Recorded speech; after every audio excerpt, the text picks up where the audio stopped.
പ്രായപൂർത്തിയെത്തിയ ശേഷം ആർക്കെങ്കിലും നിസ്കാരം ഖളായത് പെരടിയിലുണ്ടെങ്കിൽ നല്ലോണം സമയം ചെലവഴിച്ച് പെട്ടെന്ന് വീട്ടണേ എന്ന് വിട പറയുമെന്ന് തീരുമാനിക്കാൻ പറ്റൂല.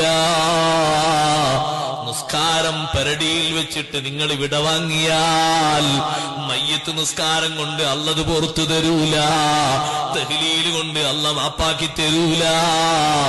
ഏത് ലോകപണ്ഡിതൻ വന്ന് ജനാസക്ക് നേതൃത്വം നൽകിയാലും, ലോകത്തെ ഏറ്റവും വലിയ തങ്ങൾ വന്ന് നിസ്കാരത്തിന് നേതൃത്വം നൽകിയാലും, കോടിക്കണക്കിന് തഹ്ലീൽ ചൊല്ലിയാലും, കോടിക്കണക്കിന് ധർമ്മം ചെയ്താലും, ലക്ഷക്കണക്കിന് കിൻഡൽ അരി വിതരണം ചെയ്താലും, ഒരുപാട് പോത്തിറച്ചി വിതരണം ചെയ്താലും പെരടിയിലെ നിസ്കാരം അല്ല പൊറുക്കൂല.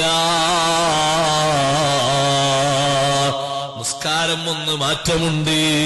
നിസ്കാരമാണല്ലോ റബ്ബിലേക്ക് അടുപ്പിക്കുന്ന ഏറ്റവും വലിയ മാർഗം. അതുപോലെ ഒരു അമല് ദീനിൽ വേറെ ഇല്ലല്ലോ. റബ്ബിലേക്ക് ഏറ്റവും അടുക്കാൻ പറ്റിയ മാർഗം സുജൂദിലല്ലേ? സുജൂദ് നിസ്കാരത്തിലല്ലേ സഹോദരന്മാരെ? ഹജ്ജിന് സുജൂദില്ലല്ലോ, നോമ്പില് സുജൂദില്ലല്ലോ, സകാത്തിന് സുജൂദില്ലല്ലോ. അഖ്റബുമാ യകൂനുൽ അബ്ദു മിർ റബ്ബിഹി വഹുവ സാജിദ്. അടിമ റബ്ബിലേക്ക് അടുക്കുന്ന ഏറ്റവും നല്ല മാർഗം സുജൂദിലാണ്.